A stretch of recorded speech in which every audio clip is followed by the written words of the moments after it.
Quand elle est partie, la chapelle m'est parue encore plus vide. Où sont les chrétiens? C'est ce que m'a dit une jeune Syrienne venant d'Alep. La communauté chrétienne d'Alep, ce sont des juifs qui sont partis d'Alep, qui sont allés à Jérusalem à la Pentecôte, qui sont revenus chrétiens. Ils n'ont pas le titre de fille aînée de l'Église, mais ils sont chrétiens depuis bien plus longtemps que nous. Elle m'a dit, je n'avais qu'un seul désir, c'est de venir sur le territoire de la fille aînée de l'Église, quand j'étais adolescente. Et quand je suis arrivé en France, je me suis dit, mais ils sont où les chrétiens? Oui, il est important d'être conscient de ce combat spirituel qui est le nôtre. Et Notre-Dame du Chêne est là pour nous le rappeler. Le chêne, symbole de l'être suprême, de la solidité, de la majesté, qui est le symbole de la foi d'Abraham, qui a reçu au chêne de Morée le don de l'héritage de la terre promise, qui au chêne de Mambré a reçu la promesse d'une descendance naturelle. Notre terre d'héritage, elle est ici. Notre fécondité, c'est notre sacerdoce royal des fidèles, tout orienté au salut des âmes. Oui, comme disait saint Jean-Paul II aussi, la nouvelle évangélisation, c'est la conversion des baptisés. Et l'enjeu, c'est notre félicité éternelle. Et si nous omettons de rencontrer les besoins graves des pauvres et des petits, nous dit le catéchisme catholique, nous sommes séparés de lui. Alors c'est sûr qu'il faut faire l'aumône à des gens qui sont dans le besoin matériel. Mais il y a de plus grands pauvres, comme disait Mère Teresa. Le plus pauvre, c'est celui qui ne connaît pas Dieu. Celui qui ignore de quel amour il est aimé.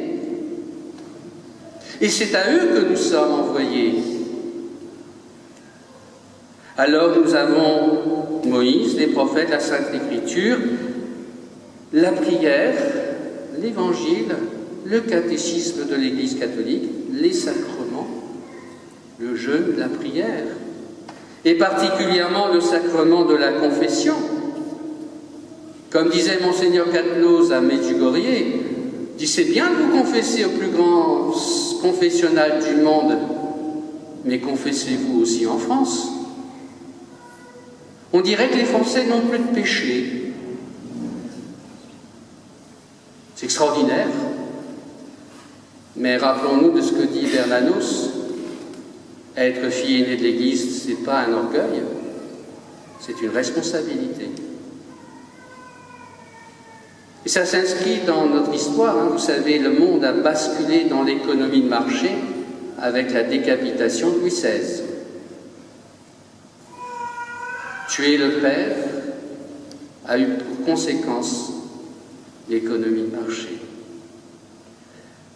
Quel est l'enjeu pour nous? C'est de retrouver le sens de Dieu, le sens du sacré, retrouver le sens de notre intimité avec Dieu, de cette responsabilité de la croissance de notre vie avec Dieu. Et à partir de là, je vais avoir le sens du péché très concret. Oui, là, je n'ai pas aimé mon frère. Oui, là, je n'ai pas aimé Dieu.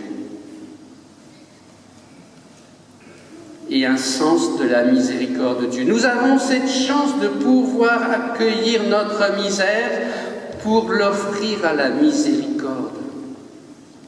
Comme disait la petite Thérèse, si je ramasse une aiguille qu'une sœur a perdue sur le plancher, que je la ramasse par charité, je soulève le monde.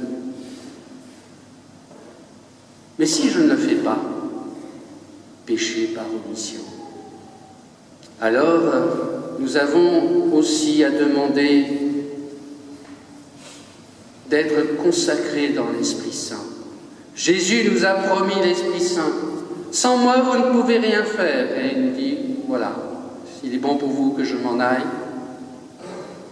Sinon, vous ne recevrez pas l'Esprit consolateur, l'Esprit qui vous consacre dans la vérité, l'Esprit qui vous introduit dans la vérité tout entière. Mais cherchez d'abord le royaume des cieux, le reste vous sera donné par surcroît. Certes, vous pouvez prier pour le monde chez vous, mais je crois qu'aujourd'hui, les catholiques de France ont besoin de prier ensemble, et les sanctuaires sont faits pour ça. Le monde appelle le monde.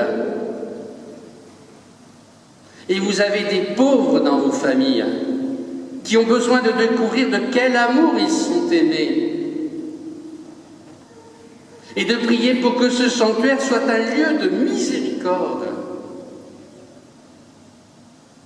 Quand je vais à Medjugorje, je peux mettre mon étole à 6 h le matin et je peux être jusqu'à minuit sans arrêter de confesser. Et pourtant, il n'y a pas beaucoup de Français, je vous dis. Il y a des francophones.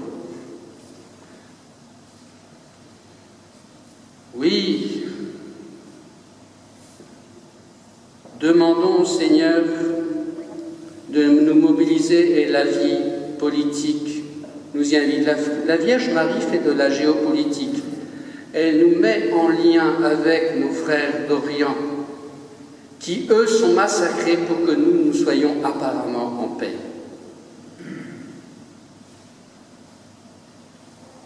Un jeune comme ça, pendant la guerre du Liban, un jeune français qui voit un de ses amis libanais qui a perdu 2 de ses amis au combat, qui lui dit toute sa peine. Et le jeune Libanais lui a répondu « Tu n'as rien compris ».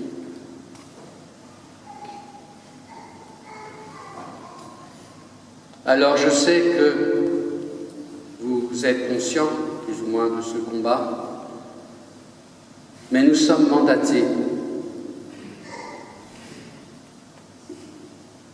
Nous sommes mandatés pour, non seulement pour rendre un culte à Dieu, pour pratiquer, mais ça ne suffit pas de pratiquer. Il faut être des vivants du Christ. Convertissez-vous, le royaume des cieux est tout proche. Tout proche. Vous n'avez qu'à tendre la main, le royaume des cieux est tout proche. Jésus est là. Quand 2 ou 3 sont réunis en mon nom, je suis là au milieu d'eux. Et les anges et les archanges sont là. Et cette jeune Syrienne me disait, mais vous savez, vous Français, vous avez le luxe de douter. Mais nous, en Orient, on vit avec Dieu. Il fait partie de notre quotidien. Sortons de la séparation de l'Église et de l'État qui sépare la vie quotidienne de la présence de Dieu. Oui, c'est ça, le combat spirituel que mène la vie aînée de l'Église. Je n'entre pas dans les détails parce que dans 3 heures, on sera encore là. Je viens d'un milieu laïque, socialiste, athée, anticlérical. Je sais ce que l'on souffre dans cette absence de repères qui conduit au suicide. Le suicide français, écrit Éric Zemmour. Et ils sont où les chrétiens? Nous avons le record d'Europe des suicides.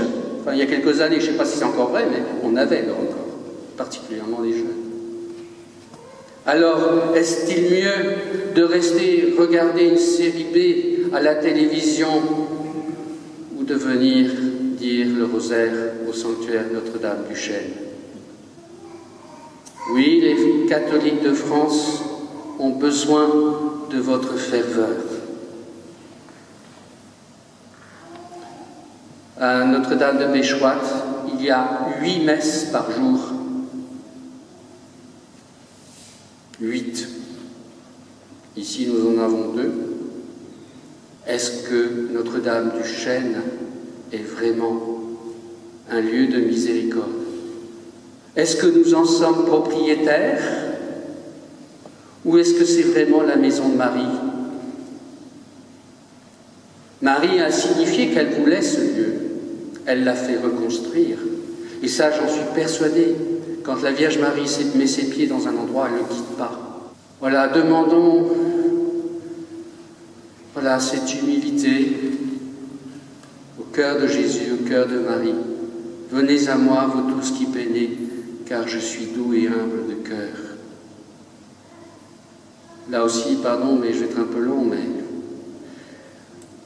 j'ai un ami qui un jour était dans un monastère et qui assistait à la messe, servait la messe d'un vieux prêtre. Et puis, à un moment donné, il lui dit « Mon père, est-ce que vous pouvez me confesser ?»« Oui, venez dans ma chambre. » Il arrive dans la chambre et puis il voit un anneau épiscopal sur le bureau.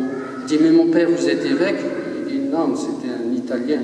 Je suis nonce apostolique émérite. » Alors, mon ami se confesse et puis après, ils ont une petite conversation. Et mon ami lui pose la question « Mais, parce qu'il avait été nonce apostolique en France, quel est le problème de la France ?» L'orgueil. Être fille aînée de l'Église n'est pas un orgueil, c'est une responsabilité.